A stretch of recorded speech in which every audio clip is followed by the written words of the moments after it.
Hey guys, tonight we're going to dive into a story that has mostly been forgotten in the history books, but is shrouded in mystery and chilling details. Picture New York City, its streets buzzing with activity, the hustle and bustle of daily life. But on a certain cold morning, something entirely different began to unfold. A sickness one that would nearly wipe out the city began to creep through its heart.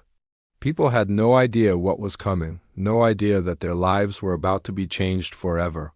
You probably won't survive this, so brace yourself. Now, before you get comfortable, take a moment to like the video and subscribe, but only if you genuinely enjoy what I do here. I'd love to know where you're watching from, so post your location and local time in the comments below. Let's connect across the miles. Now dim the lights, maybe turn on a fan for that soft background hum, and let's ease into tonight's journey together. New York City, 1876. It wasn't just another day in the metropolis. The streets were alive with the usual hum of carriages and pedestrians going about their business. But something was off. People had begun to feel a strange sense of unease. At first, it was subtle, just a few whispers here and there, about strange symptoms that seemed to be spreading among the population. It started with a few people coming down with fever. Then came the headaches. And next, a dry, hacking cough that would echo through the streets. But as the days wore on, the sickness began to spread faster than anyone could have anticipated. It wasn't just one neighborhood, it was everywhere, and it didn't seem to be stopping.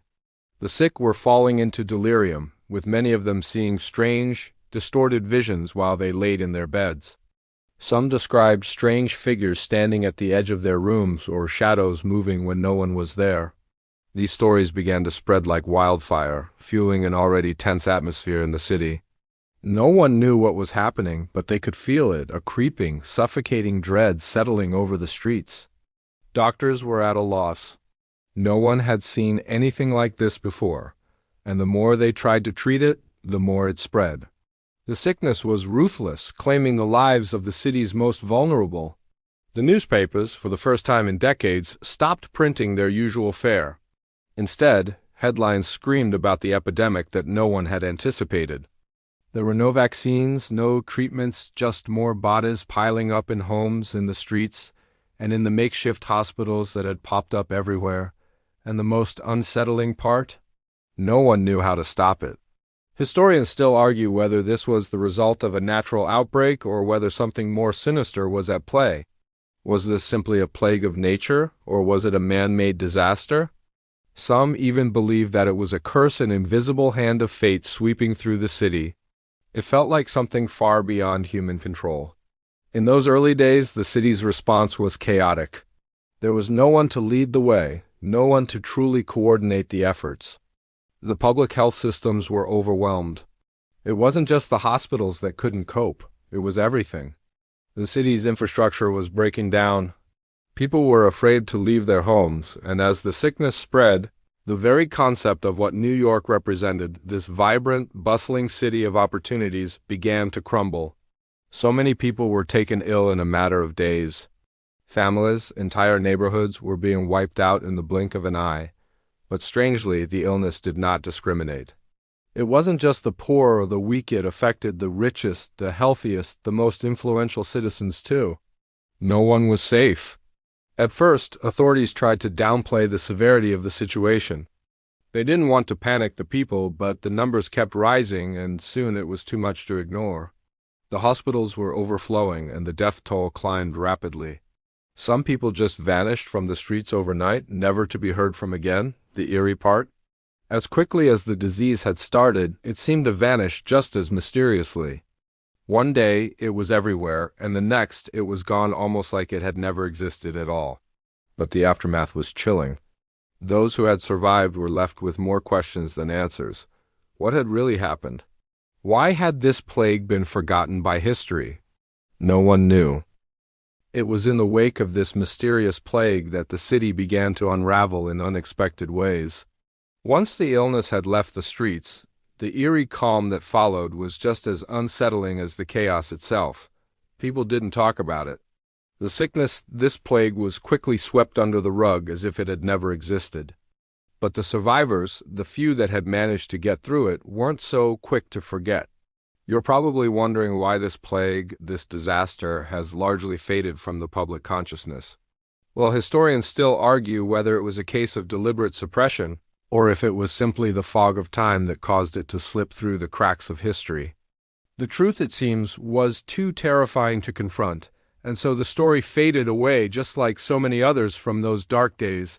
But let's not get ahead of ourselves. In the days following the worst of the plague, strange occurrences began to surface. It wasn't just the physical toll that the sickness had left on the city, but something more.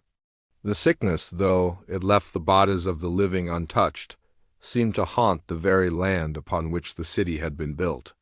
The very air itself felt heavy, as if it carried the residue of what had been. What's curious, though, is how the survivors of the plague began to react. They weren't just affected physically by the sickness, they were changed mentally. People spoke of dreams they couldn't shake, of shadows that followed them through the streets, even in broad daylight. It was as if something had seeped into their very souls, something intangible and terrifying. But it wasn't just the survivors who felt the after-effects. New Yorkers in general began to grow fearful. Businesses that had once been open 24 hours a day began to close early. People avoided each other in the streets, never making eye contact, always with a sense of unease. It was a fear that couldn't be explained, a fear that had settled deep in the bones of the city. Some believed that the sickness had unlocked something else, something beyond the physical realm. Stories began circulating of strange happenings, lights flickering in homes that had been abandoned for months, whispers in the wind, and the odd sensation of being watched when no one was around. The question everyone seemed to be asking was the plague merely the result of bad luck, or was it something more sinister? Had it been intentionally unleashed, or was it just nature's cruel twist? Historians still argue whether the plague was an isolated incident or whether it was merely the beginning of something larger, something that perhaps New York was never meant to see. Some believe that the plague was an experiment gone wrong, that it was part of a larger, government-sponsored study in biological warfare. While there's no concrete evidence to support this, it's a theory that refuses to go away. The idea that it wasn't just a random event, but something planned, something engineered, leaves a lingering, unsettling thought in your mind. Others, however, say that it was purely a natural occurrence, an outbreak that wasn't predicted but had every chance of happening given the conditions of the time. But the stories that started to emerge after the plague had left its mark didn't feel natural. There was something about them, something too disturbing for words. It was as if the city itself had been touched by something unholy.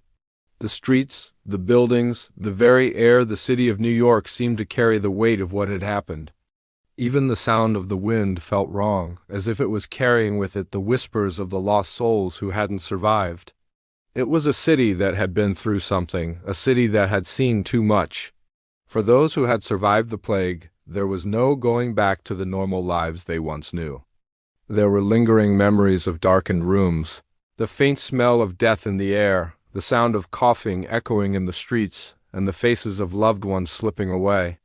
It was a trauma that didn't heal.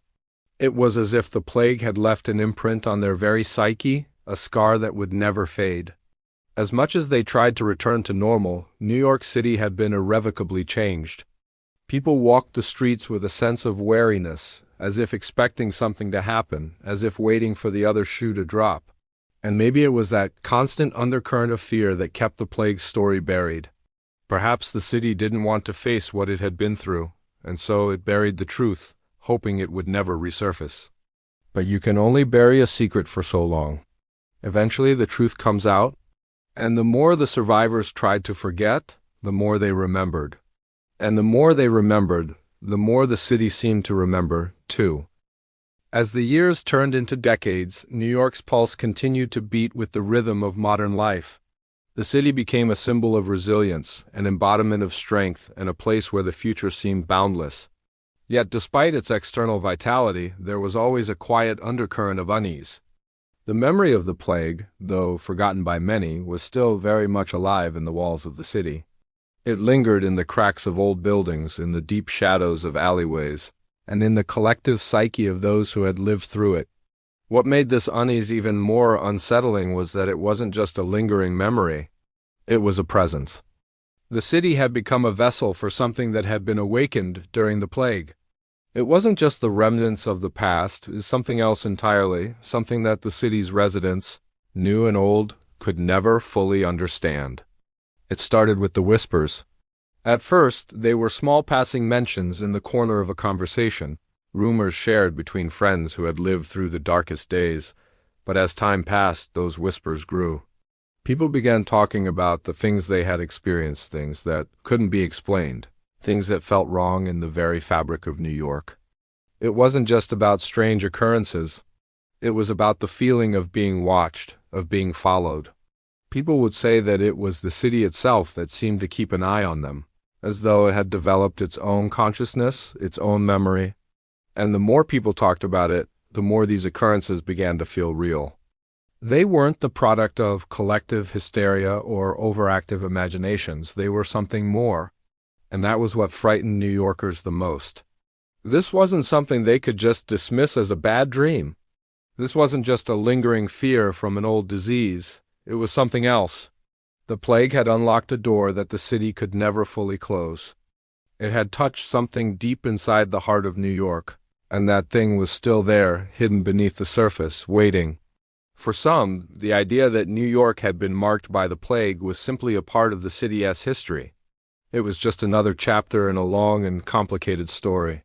But for others, the idea that the city's very soul had been altered was too real to ignore. They had seen it, the changes in the people, the atmosphere, the strange feeling that the city itself had become a vessel for something darker. Perhaps it was the trauma of the plague that had caused the city to carry this weight. Perhaps it was the fact that so many lives had been lost, and the city had never truly processed the pain, the suffering, and the grief. Perhaps it was the sheer horror of the disease, of the things that people had witnessed, that had left an imprint on the land itself. But whatever the cause, the result was the same. New York was no longer just a city. It was something more, something haunted, something altered by the plague's touch. The survivors of the plague were the ones who felt it the most.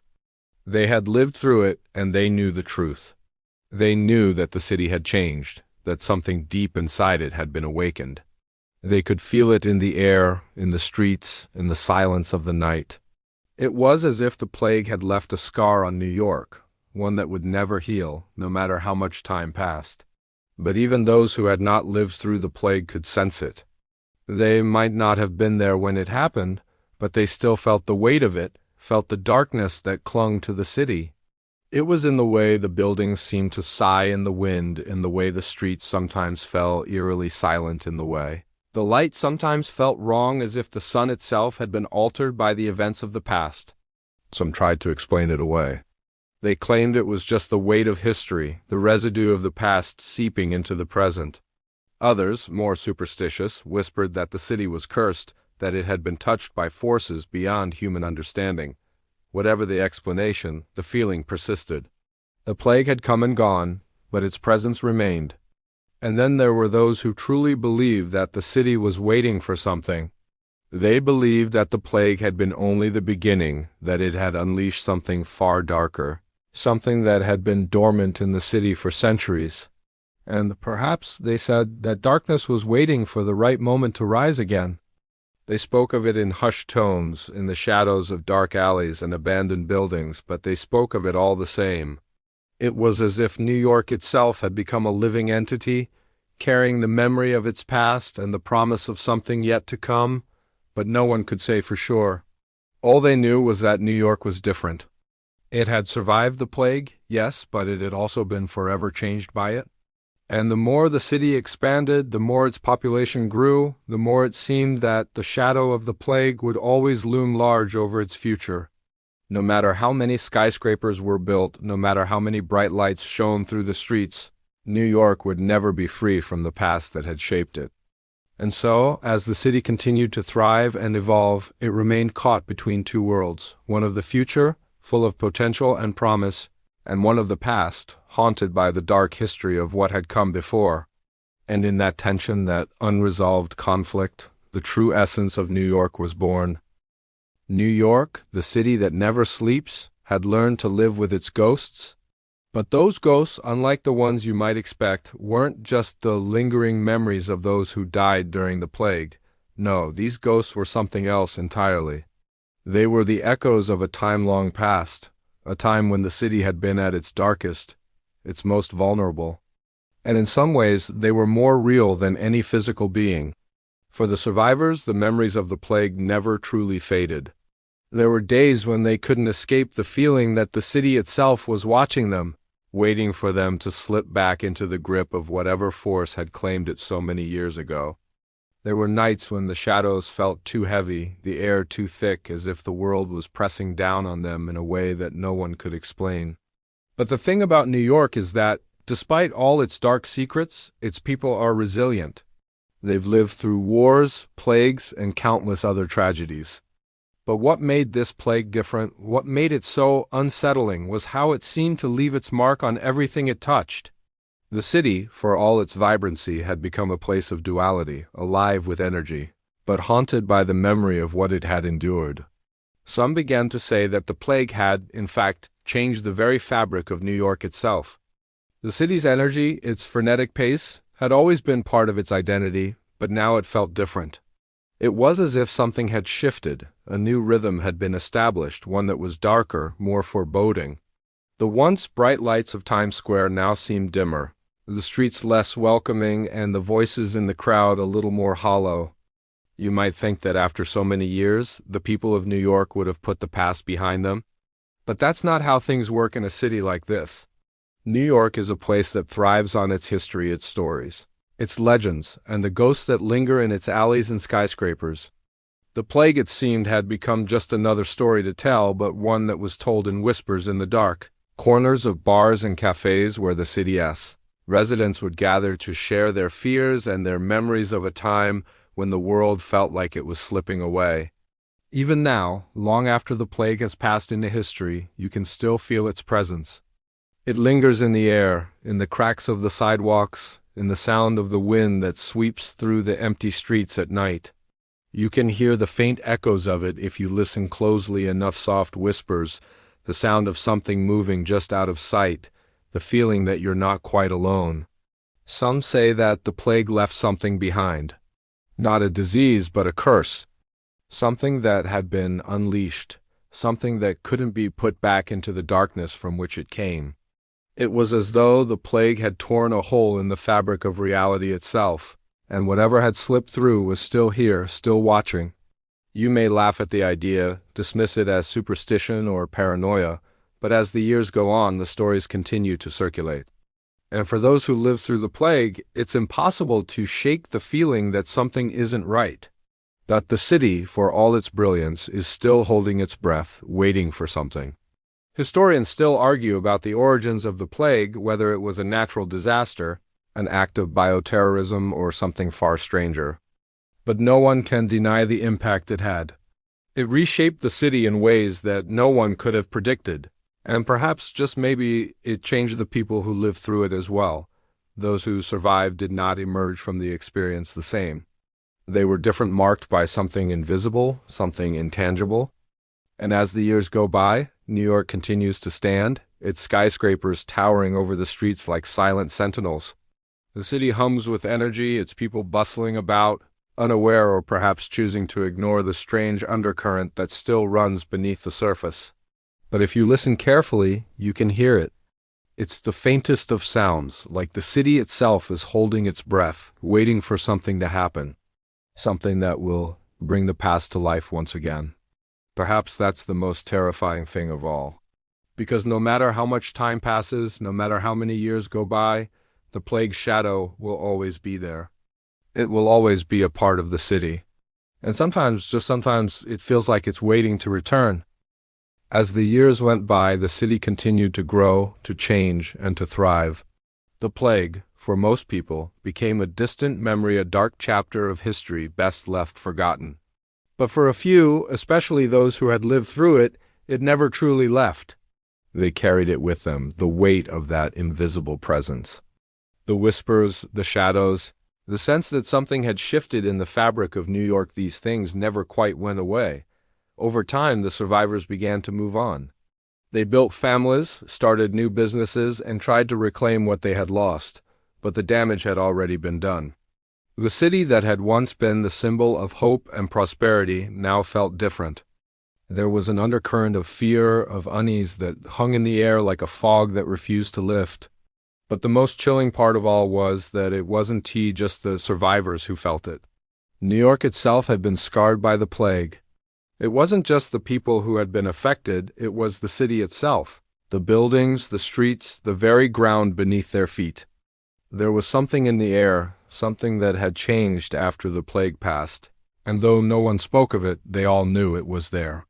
It was in the cracks in the sidewalk, in the creaking of the old buildings that seemed to sigh in the wind, in the faint smell of something rotten that lingered in the corners of alleys. It was in the way the streets sometimes felt just a little too quiet, just a little too still, as though the city was holding its breath.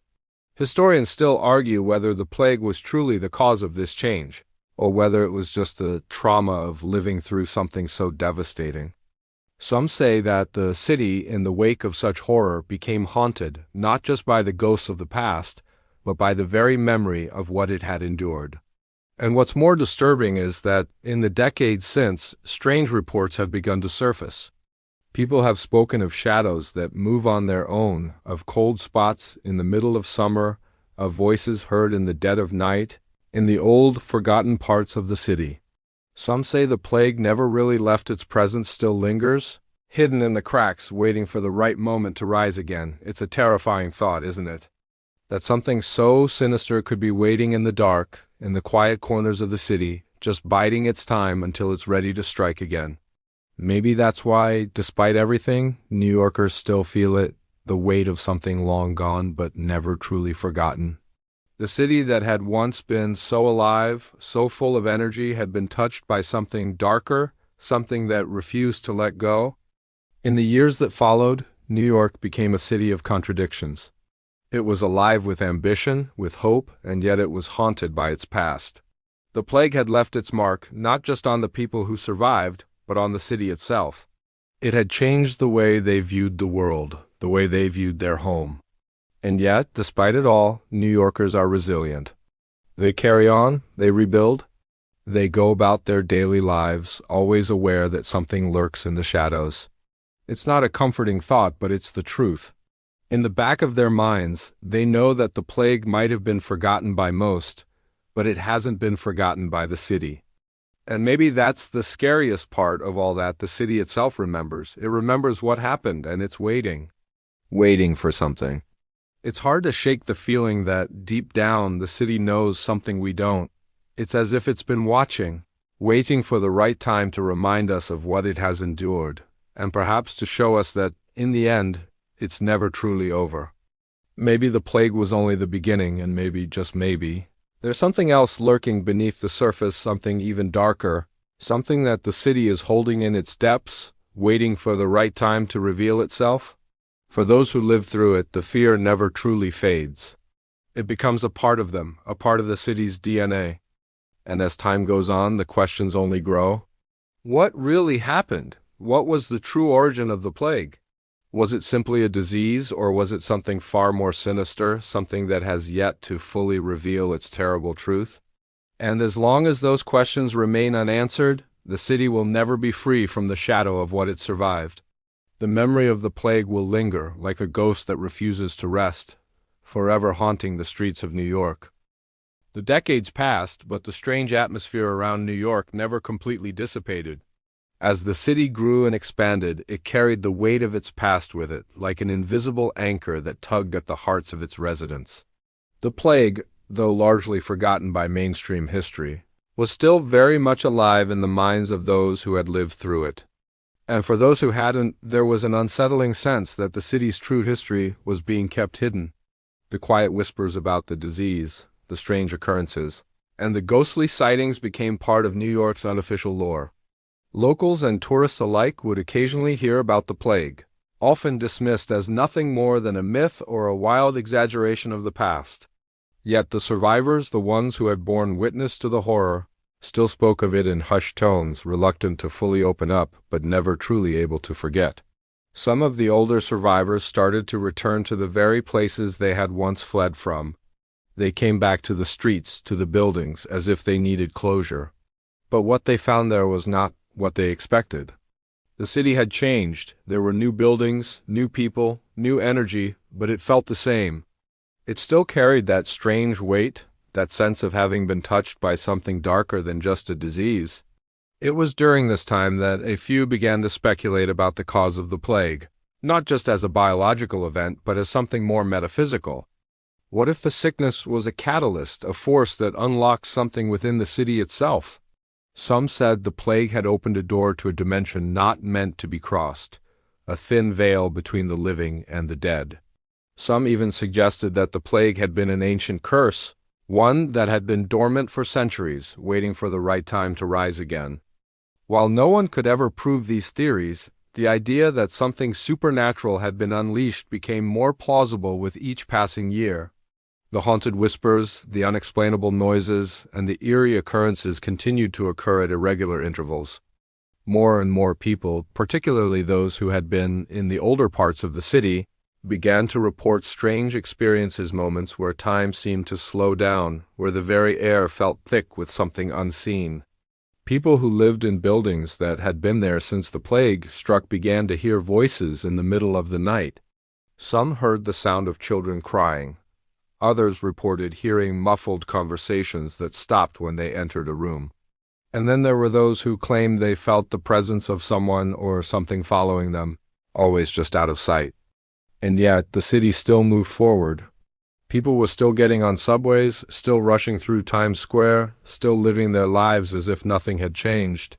But for those who knew the truth, the city's vibrant energy was always overshadowed by the haunting presence of its past. There were those who tried to trace the origins of the plague, combing through old medical records, talking to the descendants of survivors, and sifting through long-forgotten newspapers. What they found was chilling.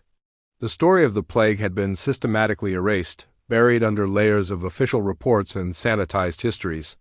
There were no detailed records of what had happened during those terrible months, no clear explanation of how the disease had spread so rapidly or why it had so suddenly vanished. Historians still debate whether the plague was deliberately forgotten or if it was simply lost in the tides of time. Some suggest that the city, in its fear and trauma, decided it was better to leave the story behind. Others claim that there were forces at play, perhaps the government, perhaps the city's elite who didn't want the truth to come to light. After all, if the plague had been caused by something beyond human control, something supernatural, it would have posed questions that no one was ready to answer. As the years went on and the city continued to flourish, a strange thing happened. The stories of the plague, though buried, never truly disappeared. They began to resurface in new ways. Movies were made, books were written, and documentaries were filmed, most of them based on what little was known, and filled with theories, some plausible, others not so much. But all of them shared one thing in common: the belief that New York had, at some point, suffered an event so horrific that its effects could still be felt in the air. But the truth was never fully uncovered. The people of New York continued to live, but they also continued to live in the shadow of what had happened. And in a way, that was the most unsettling part. The city had survived, but it had also changed in ways that no one could fully comprehend. The plague was gone, but the fear it left behind was not. It lingered like a thick fog that couldn't be cleared, haunting the hearts and minds of the people who called New York home. And as time passed, more and more people began to realize that maybe, just maybe, the plague was never really gone. Perhaps it was always waiting, always watching. And when the time is right, it might return as quietly and as mysteriously as it once did, to remind the world of what New York had survived and what it might still be hiding. As the years passed, New York, much like the memories of the plague, was forced to adapt to its haunted reality. It was a city that had been touched by something far beyond human comprehension, and while most of the population chose to move forward, there was always that nagging feeling that something was waiting in the wings. The survivors, now elderly, continued to live their lives, but they always carried the weight of that unspoken truth. They had seen it, they had lived through it, and no matter how many years passed, The shadows of those memories would never leave them. What was particularly unsettling, though, was how the city seemed to react to these memories. New York had always been a city of reinvention, rising from the ashes of its past and pushing forward, always moving ahead. But there was something different about how the city responded after the plague. The city's very soul had been affected. The energy that had once been vibrant, frenetic, and ever constant had been dulled, and an unspoken anxiety began to permeate the streets. Perhaps it was the sheer number of survivors who couldn't escape the trauma. Perhaps it was the eerie quiet that settled over the city in those moments of stillness when nothing moved, and only the wind spoke its secrets. People had begun to feel as though they were being watched. There was a lingering unease, a sensation that never fully disappeared. It was as though the city had learned to live with its ghosts, but also learned to fear them. In recent years, stories about the plague had started to resurface. These weren't the sanitized versions taught in schools, the ones that downplayed the horrors of the disease. These were the stories from the survivors, the ones who had seen the true face of terror. They spoke in hushed tones, in darkened corners, as though afraid the very act of speaking about it would bring the plague back to life. It was those stories that made people uneasy, that sent shivers down the spines of those who had no real knowledge of what had happened. The first-hand accounts of strange occurrences during the plague years, strange sightings, whispered voices in the night, and the inexplicable feeling that something terrible had been unleashed on the city. But the most unsettling part wasn't the stories themselves, it was the sense that they were true. In the quietest moments of the night, when the city slowed to a near standstill, there were still whispers of the plague. People, especially those who lived in the older parts of the city, would tell you about the dreams they had. The ones where they walked through an eerily empty New York, a city that felt alive in a way they couldn't quite understand. It was the same city, yet it felt foreign, as though it had been distorted, transformed by some outside force. In these dreams, the streets were empty, but you could feel the weight of 1,000 unseen eyes watching you. The buildings towered overhead, but there was something wrong about them, something off. And then, just as you would reach the heart of the city, a sensation of dread would overtake you. The dream would shift, and you would feel a cold hand on your shoulder, or hear your name whispered from the darkness. There were others, however, who didn't see the dream as a mere product of fear. They believed it was a warning that the plague hadn't really ended, that the forces behind it were still there, waiting, biding their time. They believed that the plague had unlocked something that should never have been touched, and that it was still there, beneath the surface, just waiting for the right moment to return. Historians still argue whether these experiences are the result of collective trauma, or if they might, in fact, be rooted in something deeper. Some suggest that the memories of the plague have become so ingrained in the city's collective consciousness that they manifest as ghostly images and eerie sensations. But others, those who live through it, are convinced that it's something more than just trauma. They believe that the city, with all its history, with all its darkness, holds a secret that it will never fully reveal. And as the city continues to grow, as the skyline stretches ever upward, the question remains, what really happened during the plague? What did New York experience, and why has it been hidden from history? More importantly, what is still lurking in the shadows of this great city, waiting for its time to strike again? It's a terrifying thought, isn't it? That something so vast, so powerful, could be lying dormant just beneath the surface. That the plague wasn't just a disease, it was the beginning of something far more sinister. And when the time is right, it might rise again, just as silently, just as mysteriously as it did all those years ago. Maybe New York's true history will never be fully revealed. Maybe the city will always carry this dark, unspoken secret. But one thing is for certain. The memory of the plague will never truly fade. It is a part of New York's soul now, intertwined with the city's very identity. And whether it's in the whispers of the old buildings, the quiet corners of forgotten streets, or in the dreams of the survivors, it will always be there waiting. As the years turned into decades, New York became something else entirely. A city known for its resilience, its ability to bounce back, now carried the heavy, unspoken weight of the plague in its bones. It wasn't just the survivors who lived with the shadow of what had happened, it was the entire city. The architecture, the streets, the very air, all seemed to have absorbed the trauma in a way that no one could fully understand. It was as if the plague had seeped into the foundations of the city, altering its very essence. And while life continued, the stories, the strange occurrences, and the eerie sensations persisted. It wasn't just the older buildings that seemed to hold memories of the past, it was the people too. The ones who had lived through it, and the ones who had inherited the stories. New Yorkers, once tough and unshakable, began to speak in hushed tones about the city's darker history. For some, it was a curiosity, something that gave the city a layer of mystique, but for others, it was an unsettling truth that refused to be ignored. By now, most of the survivors were elderly, their faces etched with the lines of time. Yet, even in their old age, they couldn't escape the lingering effects of the plague. They spoke of dreams, disturbing dreams that took them back to the days when the city was ravaged by illness. In these dreams, they would wander the streets of New York only to find them empty, as though the city had been abandoned. But in the distance, they could always hear footsteps, the sound of something moving in the shadows. The stories varied. Some said they saw figures moving through the fog, figures that were never fully visible, but who seemed to follow them wherever they went. Others spoke of voices, soft whispers that seemed to come from nowhere, calling their names in the dead of night.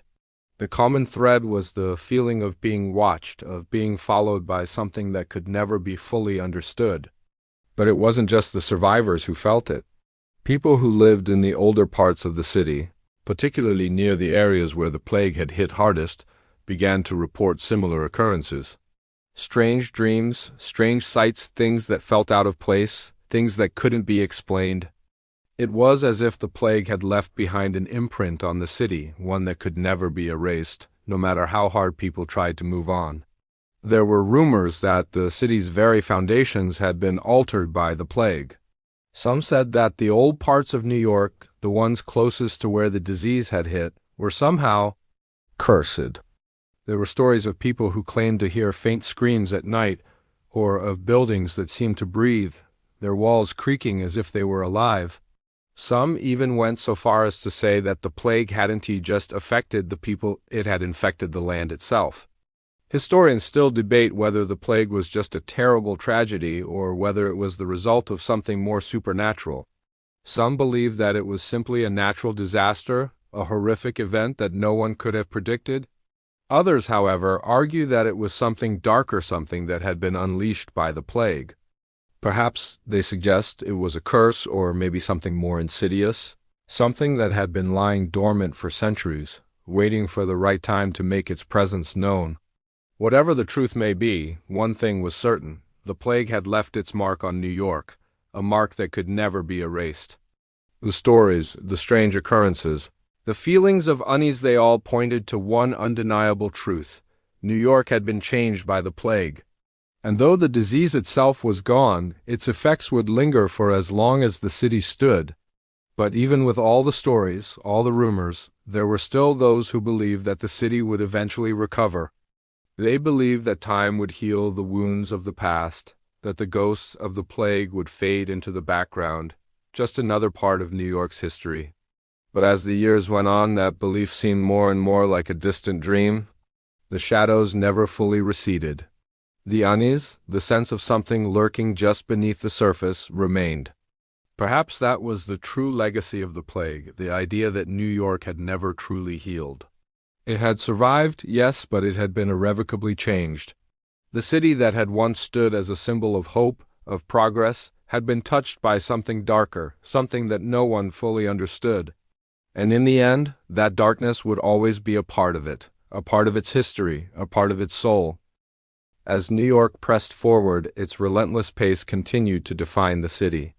Yet, despite its outward appearance of resilience, a quiet fear lingered beneath the surface. There was a growing sense that New York's history had never been fully reconciled. The plague, what it had done to the city, and what it had left behind was something people couldn't forget, no matter how hard they tried. And though the streets buzzed with activity once more, the city was never quite the same. The most unsettling thing about the aftermath of the plague was the way it had wormed its way into the very fabric of the city. The survivors, the ones who had witnessed the horrors firsthand, carried the weight of their experiences with them.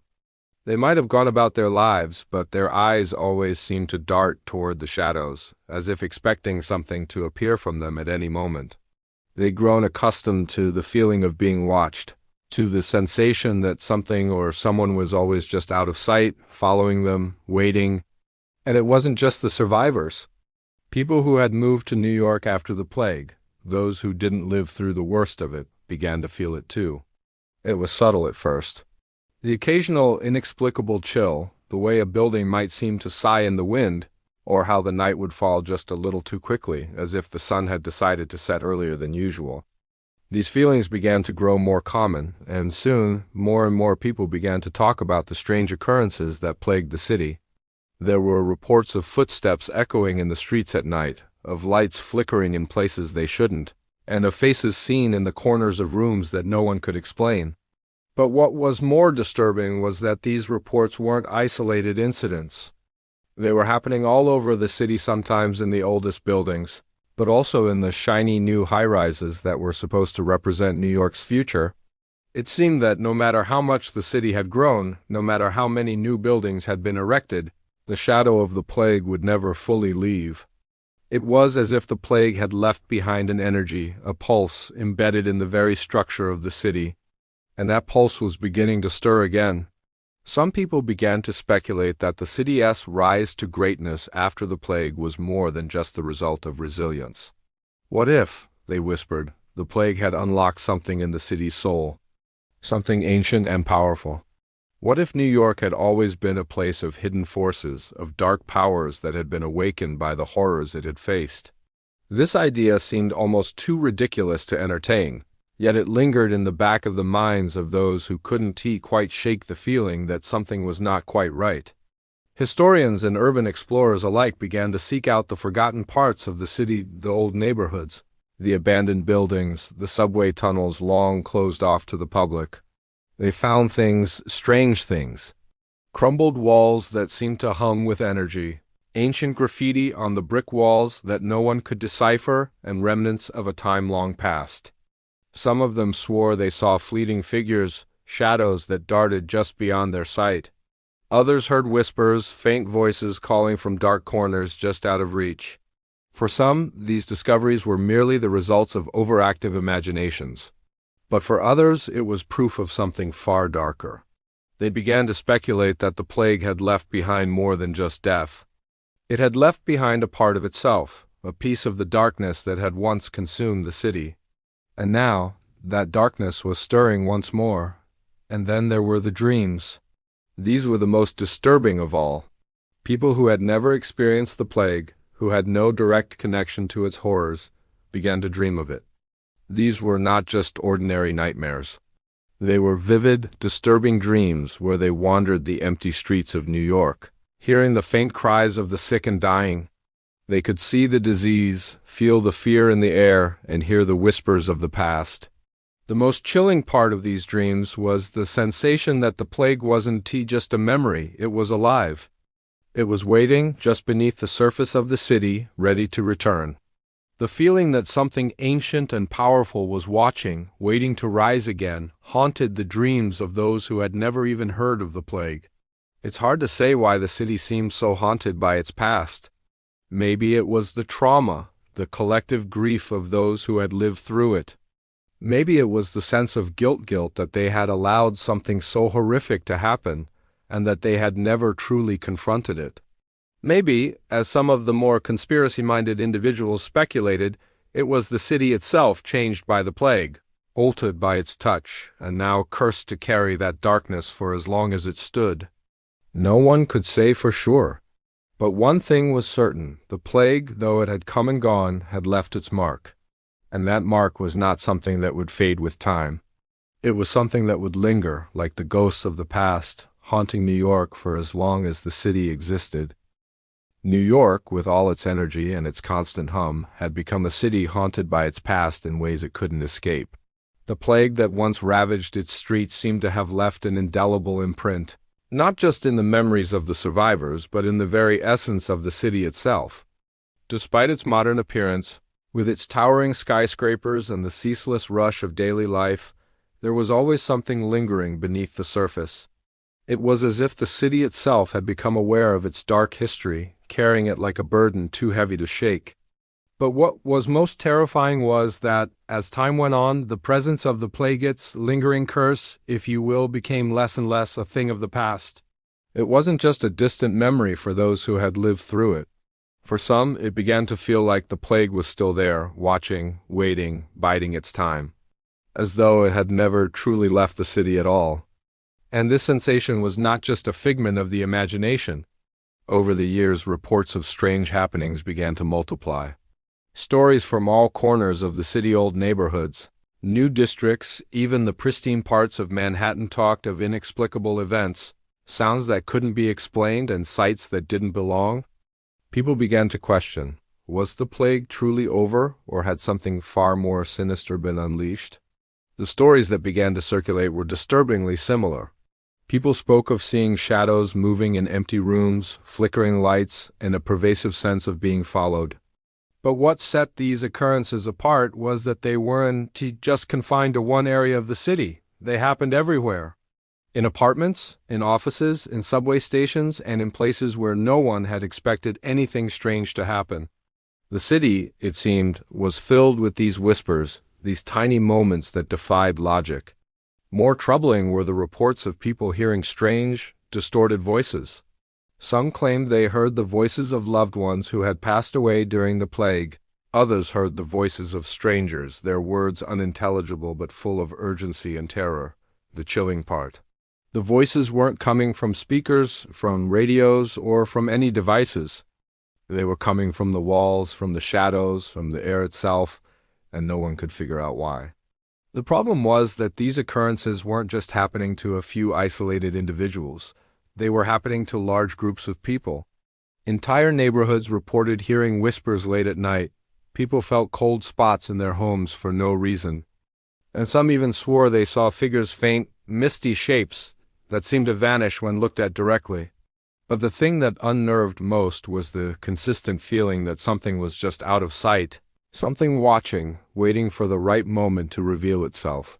For those who had experienced the plague firsthand, the sensation of being watched was all too familiar. The city, to them, had become a labyrinth of eerie quiet, a place where every corner held the potential for something unimaginable.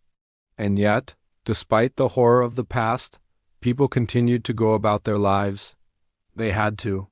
It was New York, after all. The city didn't stop for anyone or anything. It couldn't. But beneath the hustle and bustle, there was that constant, quiet fear, a fear of the unknown, a fear of what might still be lurking in the shadows. Some believed that the plague, in some twisted way, had been the catalyst for these strange happenings.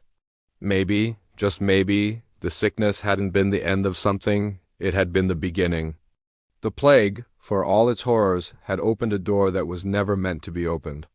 It had unlocked something, an ancient presence that had been trapped for centuries, waiting for the right time to break free.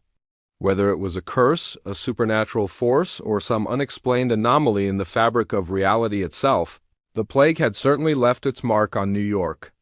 But what was even more disturbing was the idea that it might not be over.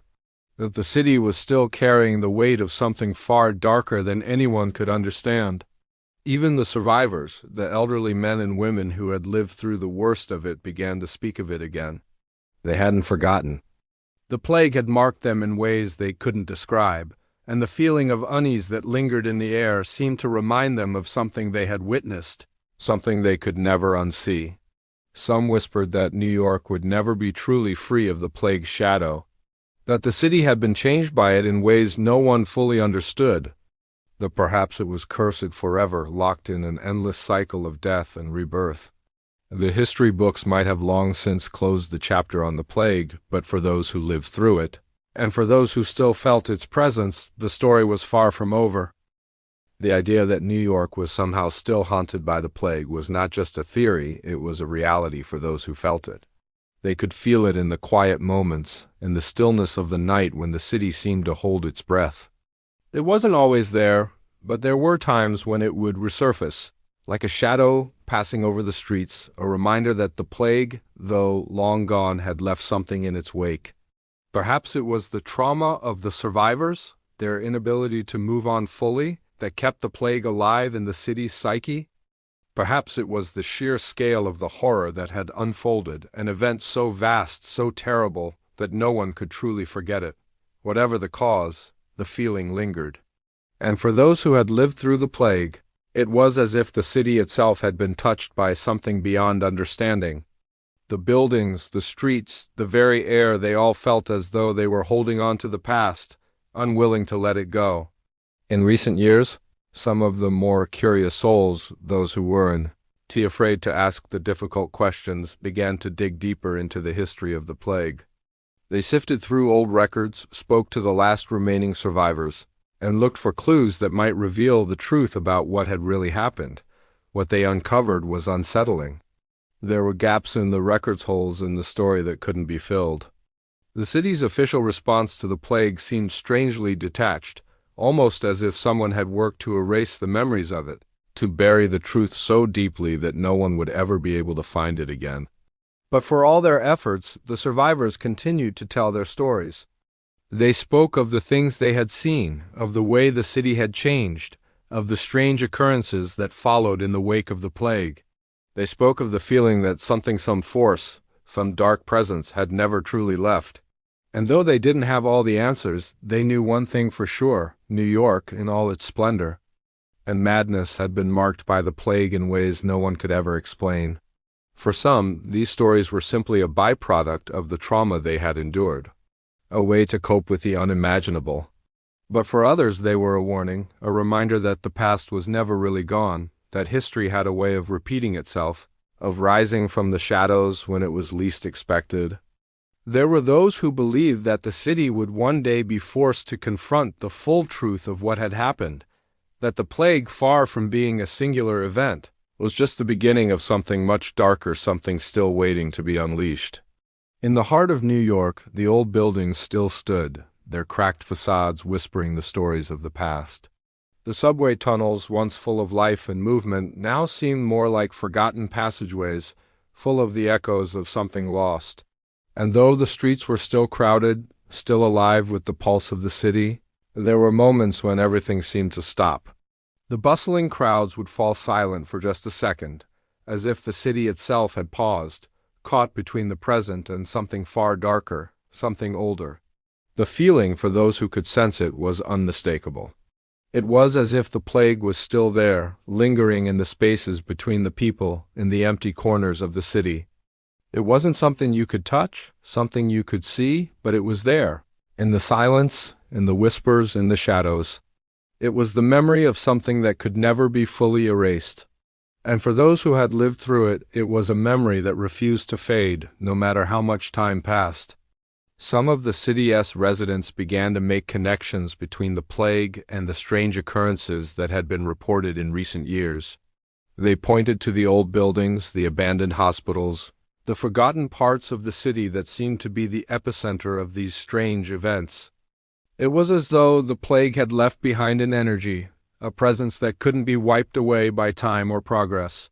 Historians, of course, dismissed these theories as nothing more than the result of collective fear, of overactive imaginations.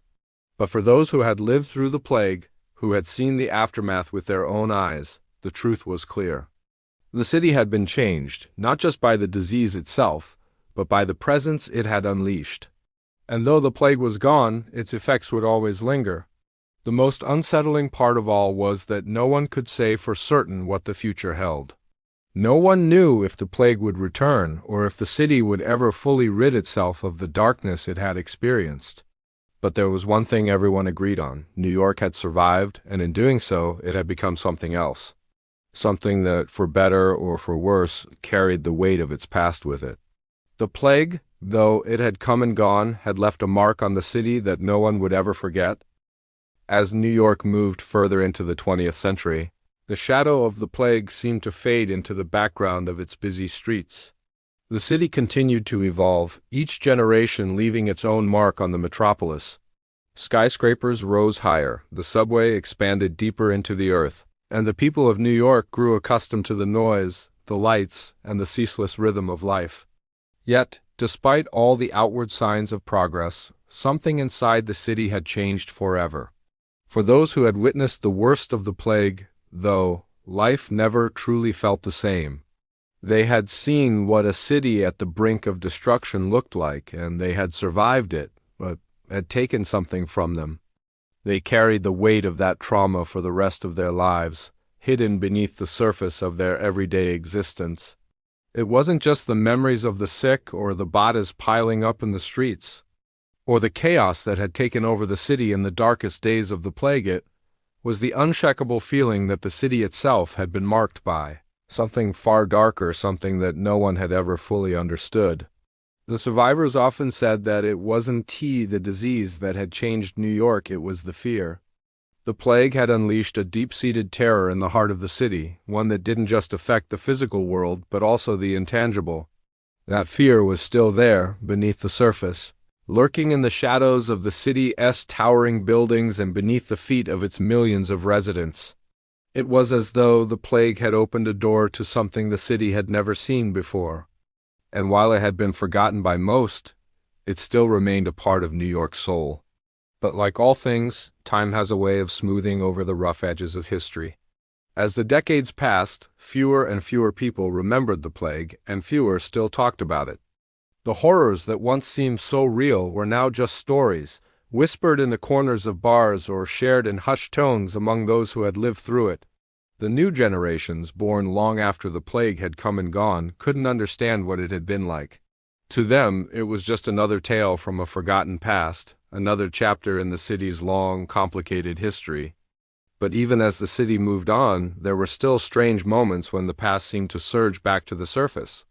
Sometimes, late at night, when the streets were empty and the city was still, people would hear a sound, just a faint, distant echo of something.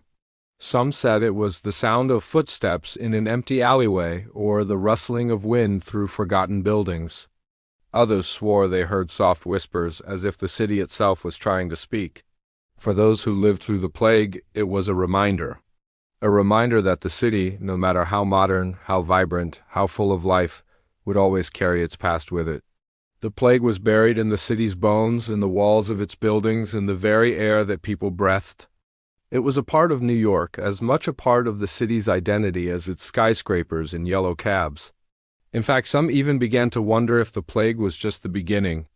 What if the city's transformation was not simply the result of time, but of something deeper, something that had been set into motion all those years ago? There were those who believed that the plague had done more than just ravage the city. It had unlocked something ancient, something far more powerful than a mere disease. A force that had remained hidden beneath the surface, waiting for the right moment to emerge. In the quiet corners of the city, there were whispers about it, about the things that could still be lurking in the darkness. People would speak of sightings, of strange occurrences, and of feelings that something had never truly been put to rest. Maybe it was the ghosts of those who had perished. Maybe it was something else, something darker, something tied to the very foundations of New York itself. It was as though the plague had created a scar, a wound that could never fully heal. And even though the world had moved on, even though the city had built itself back up from the ashes, that scar remained. It was a mark that no one could see but everyone could feel. And perhaps that was the true legacy of the plague, the understanding that, no matter how much time passed, New York could never truly escape what it had been through. In the end, it wasn't the disease that had changed New York, it was the fear, the terror that had lingered long after the plague was gone. The disease had only been the catalyst. The real change had come in the form of an unease that never quite dissipated. And maybe, just maybe, that was what had shaped the city into what it is today, a place that, no matter how lively or bustling, still carries with it the weight of its haunted past.